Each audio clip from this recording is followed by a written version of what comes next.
नमस्कार। आज हम बात करने वाले हैं राहु के कुंडली के सेकंड हाउस के बारे में। सेकंड हाउस जहां पर कालपुरुष कुंडली के हिसाब से 2 नंबर की राशि आती है। 2 नंबर की राशि वृषभ राशि। इस घर के मालिक कौन है? शुक्रदेव। और इस घर के कारक बृहस्पति देव, क्योंकि ये सेकंड हाउस क्या है? धर्म स्थान, मंदिर, साथ ही धन की स्थिति के बारे में बताता है। धन, जो धन हम जमा करते हैं, इकट्ठा करते हैं, क्योंकि जो धन हम कमाते हैं उसका धन 11th हाउस से किया जाता है, आय भाव से। पर सेकंड हाउस से पैसा जो हम कमा के इकट्ठा करते हैं, जमा करते हैं बैंक में या घर में, ये जो धन हमें विरासत में मिलता है, उस धन की स्थिति को सेकंड हाउस से देखा जाता है। कई बार लोगों के प्रश्न होते हैं कि हम जीवन में कमाते बहुत हैं पर बचता कुछ नहीं है।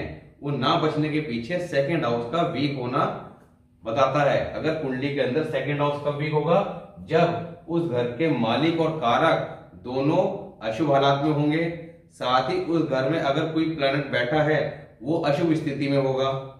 अब यहाँ पर अगर धन की बचत नहीं हो रही है, तब आपने कुंडली के अंदर शुक्र और बृहस्पति दोनों को चेक करना है। दोनों में से अगर एक ठीक है, एक खराब है, ऐसी स्थिति में बचत थोड़ी बहुत हो सकती है। और अगर दोनों अच्छे हैं और साथ ही अगर कोई प्लैनेट सेकंड हाउस में बैठा है वो भी शुभ हालात में है, ऐसी स्थिति में ऐसे व्यक्ति के पास बैंक बैलेंस निश्चित तौर पर अच्छी मात्रा में होगा, जमा धन उसके पास अच्छी मात्रा में होगा और धन की प्राप्ति भी उसे प्रचुर मात्रा में जीवन भर होती रहेगी। तो यहाँ पर सेकंड हाउस के अंदर राहु जो एक पापी ग्रह हैं, शुक्र के शत्रु हैं और बृहस्पति से भी शत्रुता ही रखते हैं, अब आके बैठ जाएंगे तो किस तरह का शुभ या अशुभ फल देंगे, आज उसकी बात करेंगे। पर सेकंड हाउस के अंदर कोई भी प्लैनेट जब आके बैठता है तो जनरली अशुभ फल नहीं देता या शरारत नहीं कर पाता। क्यों नहीं कर पाता? क्योंकि सेकंड हाउस के अंदर जो राजा कहे गए हैं वो बृहस्पति देव, और बृहस्पति देव क्या है? सभी घरों के गुरु की शरण में अच्छा शिष्य हो या बुरा हो, दोनों ही शरारत नहीं करते, चुपचाप बैठते हैं। पर राहु एक ऐसा शरारती ग्रह है जो अपनी शरारत करने से बाज नहीं आता, तो किसी न किसी प्रकार की अशुभ स्थिति पैदा करता है। तो यहाँ पर कुंडली के अंदर राहु की शुभ या अशुभ हालात के लिए सबसे पहले आपको बृहस्पति देव को कंसीडर करना होगा, क्योंकि कुंडली में जैसे बृहस्पति देव होंगे वैसा ही धन का असर राहु देगा। अब राहु अचानक धन देने वाला कहा गया है, तो अचानक धन की प्राप्ति कराता है और बहुत ज्यादा प्रचुर मात्रा में कराता है। सेकंड हाउस में जब राहु होगा तो ऐसा व्यक्ति निश्चित तौर पर हुक्मरान होगा, यानी कि दूसरों पे हुक्म चलाने वाला होगा और ऐसे व्यक्ति का लोग सम्मान भी करते होंगे। साथ ही ऐसे व्यक्ति के जीवन में उतार चढ़ाव बहुत ज्यादा देखने को मिलते हैं। कई बार ऐसे व्यक्ति अपना शहर बदलता है, कई बार किसी भी कारण से परिवर्तन ऐसे व्यक्ति के काम धंधे में, जीवन में उतार चढ़ाव देखने को मिलते हैं। उसके जीवन के अंदर जो किस्मत है वो झूलते पालने जैसी कही गई है, यानी कि जीवन के अंदर कभी तो बहुत ज्यादा ऊंचाइयां देखने को मिलेगी और कभी बिल्कुल गिरावट देखने को मिलेगी। तो यहाँ पर राहु जो है वो व्यक्ति को बहुत ज्यादा असमझ में रखता है, यानी कि उसे समझ में नहीं आता कि अचानक क्या हो गया। अचानक किस्मत ने ऊपर ले गई, बहुत पैसे वाला बना दिया और अचानक किस्मत उसे जमीन पर लाके खड़ा कर देती है। पर यहाँ पर राहु कैसी भी स्थिति में हो, सेहत और उम्र के संबंध में कभी भी अशुभ फल नहीं देता। सेहत और उम्र जो है ऐसे व्यक्ति की अच्छी ही कही गई है। अब यहाँ पर हम सबसे पहले बात करेंगे राहु की शुभ हालात की, साथ ही कैसे यहाँ बैठे राहु को कंट्रोल किया जा सकता है, कैसे यहाँ बैठे राहु के अशुभ प्रभाव से बचा जा सकता है, कौन सी रेमेडी यहाँ बताई गई है जिससे राहु को आप शुभ रख सकते हैं। क्योंकि राहु कब अशुभ होगा और कब बहुत ज्यादा धन की बारिश करेगा, तो आज उन सब बातों की बात करेंगे। साथ ही रेमेडी की तो सबसे पहले बात करते हैं शुभ हालात की, उसके बाद बात करेंगे अशुभ हालात की। दरमियान दर्जा की बजाय अब राहु की चाल आखिरी दर्जा बुरी, नेक या बुरी होगी। यहाँ पर ऐसे व्यक्ति की जो जिंदगी है वो मध्यम दर्जे की नहीं होती, या तो राहु शुभ असर देगा या अशुभ असर देगा, या तो जिंदगी बहुत अच्छी होगी या बहुत ज्यादा खराब हालत में होगी। गृहस्थी बेहद दर्जा, लंबा दर्जा, मगर माल व दौलत की हालत का फैसला बृहस्पति भी होगा। यहाँ पर गृहस्थी का सुख बेशक लंबा होगा पर धन की स्थिति का फैसला बृहस्पति की हालत पे होगा। जैसा कुंडली बृहस्पति होगा वैसा ही राहु यहाँ पर धन के संबंध में फल देगा। जिसकी निशानी राहु की खुद की अपनी आशा, कारोबार या रिश्तेदार के जरिए राहु देगा। यहाँ पर राहु अशुभ की निशानी क्या है? राहु के संबंधित कारोबार या राहु के आशा क्या है, रिश्तेदार क्या है, उसके ससुराल, तो ससुराल की मंदी या अच्छी हालत से राहु के शुभ या अशुभ होने का पता लगेगा। तो यहाँ पर राहु को चेक करने के लिए जिसके सेकंड हाउस में राहु है उसे अपने ससुराल की हालत चेक कर लेनी है। अगर ससुराल की हालत बहुत अच्छी है तो उस वक्त राहु जो है उसका अच्छा असर देगा, और जब राहु का अशुभ असर स्टार्ट होगा तो ऐसे में राहु ऐसे व्यक्ति को तो डाउन करेगा पर उसके ससुराल की हालत भी खराब कर देगा। तो ये चीजें आपको एनालाइज करने में काफी ज्यादा मदद करेगी। धन की वर्षा शनिचर वर्ष फल में खंड नंबर 1 के आने पर होगी, साथ ही बृहस्पति भी शुभ होना चाहिए। अब यहाँ पर धन की प्राप्ति कौन से साल होगी उसके लिए शनि कुंडली के अंदर जब वर्ष फल के अंदर खंड नंबर 1 में आएगा। अब यहाँ पर वर्षफल, जो लोग फर्स्ट टाइम वीडियो देख रहे हैं वो समझ लें कि वर्षफल क्या है। वर्षफल आपके जन्मदिन, हर साल जन्मदिन आता है, उस दिन से लेकर अगला जन्मदिन आने तक का समय वर्षफल कहलाता है। वर्षफल में प्लैनेट मूव करते रहते हैं। जब हम वर्षफल के टॉपिक पे आएंगे तब आप समझ जाएंगे कि कैसे आप 2 मिनट में चेक कर सकते हैं कि आपका लगन भाव के अंदर फर्स्ट हाउस में बैठा प्लैनेट कौन से साल कौन से हाउस में मूव करेगा। तो इसी तरह 12 ही घरों में कोई प्लैनेट जहां बैठा है वो किस साल किस हाउस में मूव कर रहा होगा, वो आप एक ही एट ए ग्लास एक चार्ट आपको डिस्प्ले में दे दी जाएगा, उसे चेक करके समझ सकते हैं। तो यहाँ पर जिस भी साल वर्षफल के अंदर शनि फर्स्ट हाउस में आएगा, कुंडली में कहीं भी हो जो फर्स्ट हाउस में आएगा और शुभ हालात में होगा, क्योंकि जैसे हमने आपको बताया कि कोई भी प्लैनेट कुंडली के अंदर किसी भी हाउस के अंदर शुभ और अशुभ दोनों हालात में हो सकता है। अब शनि फर्स्ट हाउस के अंदर नीच के कहा गया है, पर हमने जब नीच के शनि की बात करी थी फर्स्ट हाउस की, तो वहां पर शुभ हालात के बारे में बात करी थी। तो इसी तरह राहु कुंडली के जनरली 3rd और 6th हाउस के अंदर शुभ माना गया है, मगर बाकी हाउस के अंदर भी आपका शुभ फल दे सकता है। और जिन घरों में शुभ माना गया है 3rd और 6th, इनमें अशुभ फल भी दे सकता है। तो अगला वीडियो 3rd हाउस पे होगा, तो 3rd हाउस के अंदर जब हम बात करेंगे तो आप समझ जाएंगे कि राहु शुभ हालात में है आपका या अशुभ हालात में है। आपने एट ए ग्लांस चेक नहीं करना है कि राहु 8वें घर में है तो परेशान हो गए, घबरा गए, ऐसा नहीं है। आपने बारीकी से चेक करना है, जब सारे रूल यहाँ बताए जा रहे हैं उन रूल्स को अप्लाई करके कि आपका राहु कुंडली में शुभ है या अशुभ है। तो यहाँ पर राहु को लेके हमने स्टार्टिंग में अभी 2-3 डेज बिफोर जो है वीडियो बनाई थी, जिसके अंदर सिर्फ राहु के बारे में बात करी थी, ना कि किसी खाने के बारे में। कि राहु कुंडली में कहीं भी हो उसके शुभ और अशुभ हालात को आप 1 मिनट में कैसे आइडेंटिफाई कर सकते हैं, कुछ इंपॉर्टेंट रूल और साथ ही उसे ठीक रखने की प्रॉपर रेमेडी।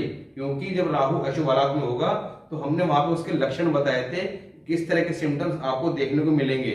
अगर इस तरह के सिम्टम्स आपको देखने को मिल रहे हैं तो वहां पे प्रॉपर रेमेडी बता दी गई है।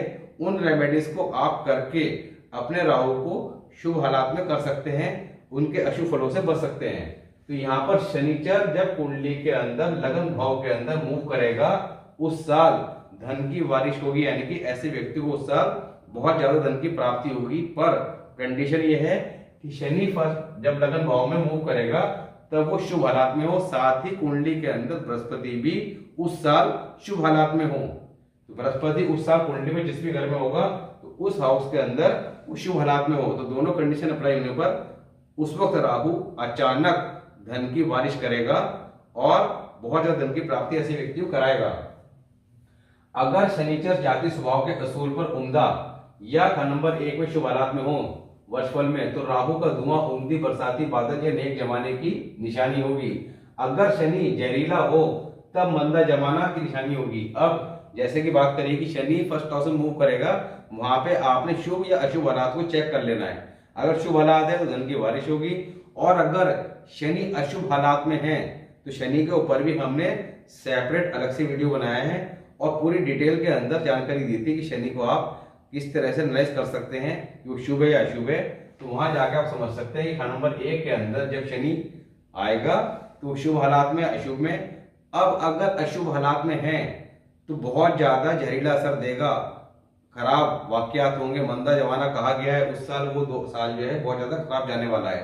तो आपने करना क्या है, करना यह है कि आपने अपने जन्मदिन से लगभग 1-1.5 महीना पहले अपनी हॉरोस्कोप को चेक कर लेना है। अगर उस साल वर्षफल के अंदर शनि फर्स्ट हाउस में आ रहा है और अगर शुभ हालात में है तो बहुत अच्छा, बृहस्पति शुभ हालात में है तो बहुत अच्छा, पर शनि शुभ हालात में है, बृहस्पति अशुभ हालात में है, तो बृहस्पति की रेमेडी करके उसको ठीक कर लेना है। शनि अगर अशुभ हालात में है तो शनि की रेमेडी करके उसे ठीक कर लेना उस साल। तो उस साल उसका मंदा असर आने से पहले ही अगर आप टाइमली अपने जन्मदिन पे या उससे हफ्ता 10 दिन पहले या उसके आसपास अपने जन्मदिन के वो रेमेडी कर लेते हैं तो निश्चित तौर पर आपको अशुभ फल की जगह शुभ फलों की प्राप्ति होगी। दिन के समय चोरी के वाकयात आम होंगे। जब राहु यहाँ पर अशुभ हालात में होंगे तो ऐसे व्यक्ति के दिन के समय चोरी के वाकयात हो सकते हैं, कहना आम कहा गया है। टेवे वाले के चोर होने की शर्त नहीं, मगर चोर आम लगा होगा। यहाँ पर ऐसे व्यक्ति खुद चोर हो या ना हो इसका कोई शर्त नहीं कही गई, पर ऐसे व्यक्ति के पीछे एक चोर आम लगा हुआ है, यानी कोई ना कोई व्यक्ति उसके व्यक्ति के पीछे लगा रहेगा जो उसे के लिए मुसीबत खड़ी करता होगा। चांदी की ठोस गोली राहु की शरारतों व मंदी हालात ससुराल की बचाव के लिए होगी। अब यहाँ पर चांदी की ठोस गोली राहु की शरारतों से बचाव के लिए बताई गई है।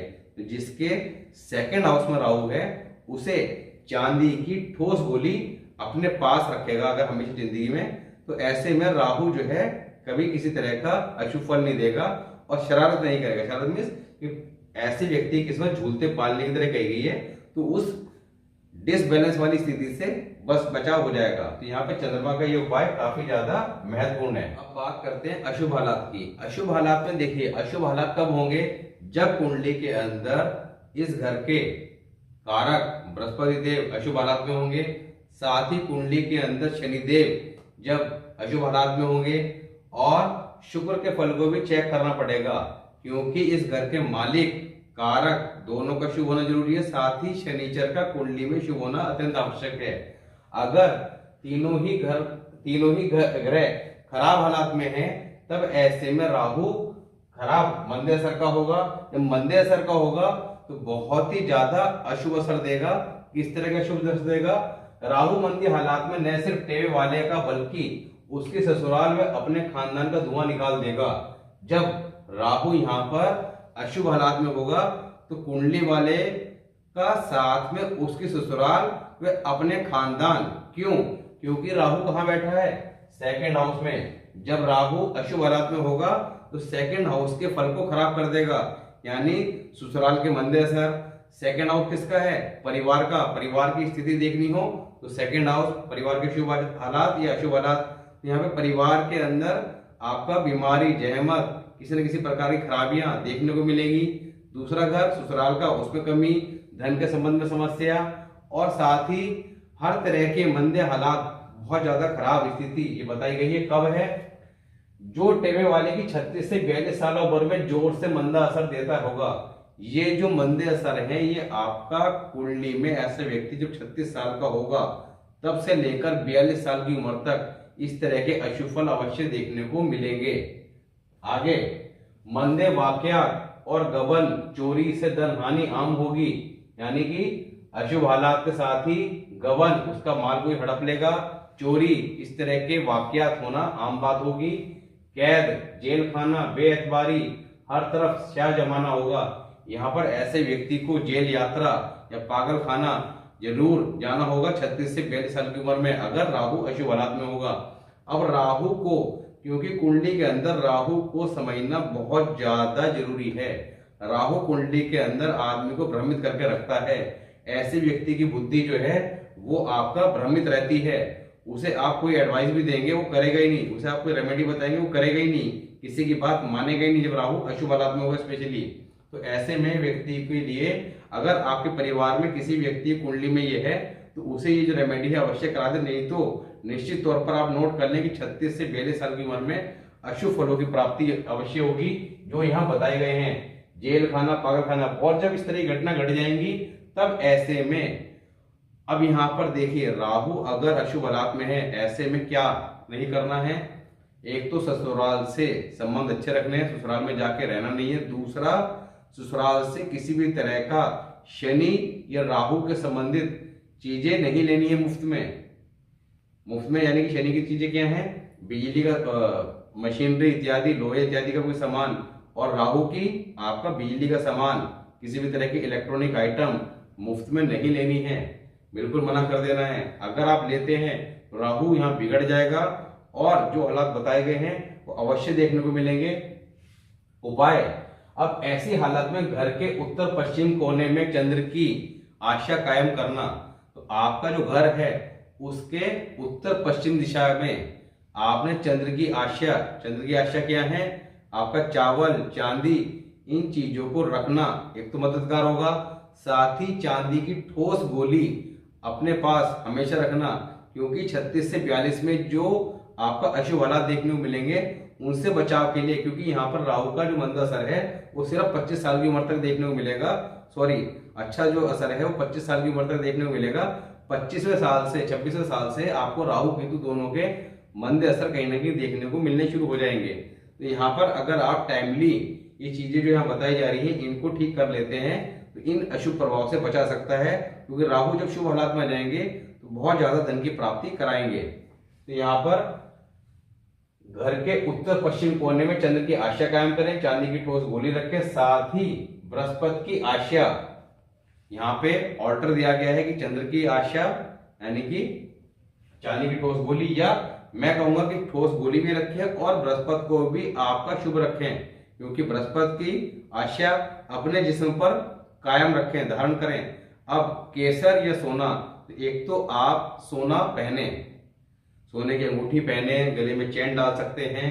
इसके अलावा केसर, तो केसर का तिलक लगाना, केसर का सेवन करते रहने से बृहस्पति अगर कुंडली में अशुभ हालात में है तो वो भी जो है, अगर आप ये नियमित तौर पर करते रहते हैं तो निश्चित तौर पर बृहस्पति आपको ग्रेजुअली ठीक होना शुरू हो जाएगा।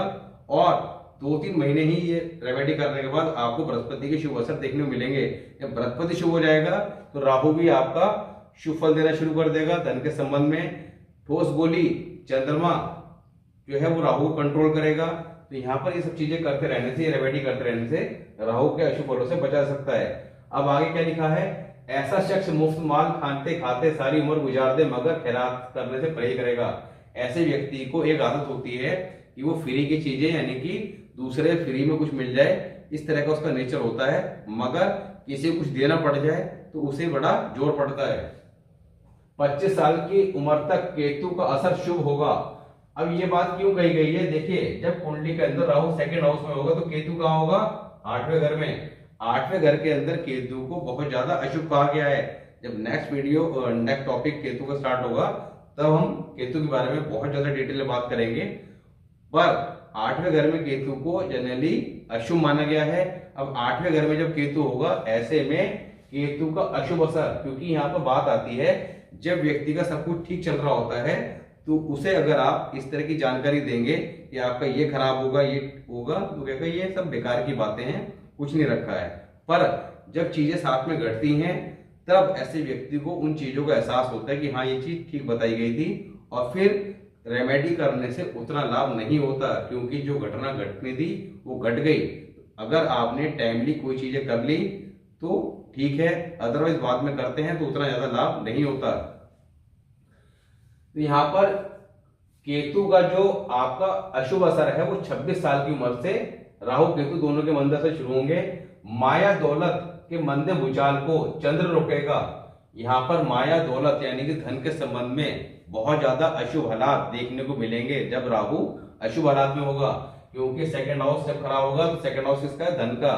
तो धन ऐसे व्यक्ति के पास टिकेगा ही नहीं, धन की दिक्कत देखने को मिलेगी। तो यहाँ पर राहु को कौन कंट्रोल करता है, मंगल या चंद्र, वो डिपेंड करता है किस हाउस की हम बात कर रहे हैं। कहाँ पे मंगल कंट्रोल करेगा, कहाँ पे राहु कंट्रोल करेगा, वो चंद्र कंट्रोल करेगा। ये हमने राहु का जो वीडियो बनाया था वहां पे जाके आप समझेंगे तो जो इंपॉर्टेंट रूल बताए थे तो आपको चीजें जल्दी समझ में आएंगी। तो यहाँ पर माया दौलत के मंदे भूचाल को चंद्र रोकेगा, या माता से नेक ताल्लुक, तो ऐसे व्यक्ति को जीवन में हमेशा अपनी माँ के पास रहना बहुत ज्यादा शुभ फल देगा।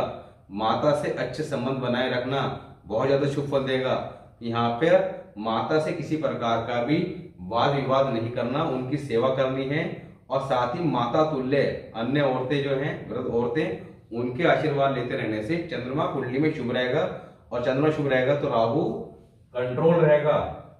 शनि मंदा, शनि कुंडली के 12 ही घरों में कहीं भी हो, अगर अशुभ हालात में है तो शनि पे हमने जैसे बात करी है, तो आप अपने शनि को चेक कर सकते हैं इजीली, क्योंकि शनि का टॉपिक खत्म हो चुका है, 12 ही घरों में बात कर चुके हैं, और साथ ही वहां पे प्रॉपर प्रिकॉशन रेमेडी बता चुके हैं। तो आपने अपने शनि को चेक कर लेना है। अगर राहु सेकंड हाउस में है तो शनि अगर आपकी कुंडली में अशुभ हालात में है तो कहीं ना कहीं काम धंधे की दिक्कत देखने को मिलेगी, क्योंकि शनि के यहाँ पर बताते हैं कि शनि क्या है, हमारे कैरियर, काम धंधे का, और साथ ही 11वां घर आमदनी का कारक, तो इनके इन घरों का मालिक है। तो शनि अगर अशुभ है तो आप लक्षणों से समझ जाएंगे काम धंधे में दिक्कत है, और अगर सब कुछ ठीक है तो अच्छी बात है। अगर शनि कुंडली में खराब है तो वहां पर उसकी जो प्रिकॉशन रेमेडी बताई गई है तो उस हाउस से संबंधित वो आपने करके शनि को ठीक कर लेना है।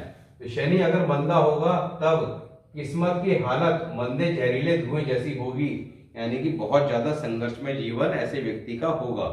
तो आज हमने बात करी राहु सेकंड हाउस के शुभ और अशुभ हालात के बारे में, और कैसे उन्हें ठीक रखा जाना है।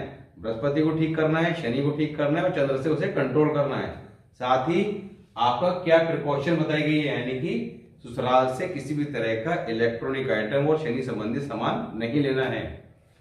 तो यहाँ पर आपने ये करते हैं तो शारों को कंट्रोल कर सकते हैं। अब नेक्स्ट वीडियो में बात करेंगे राहु थर्ड हाउस, तीसरा घर, जहां पे राहु को उच्च का माना गया है।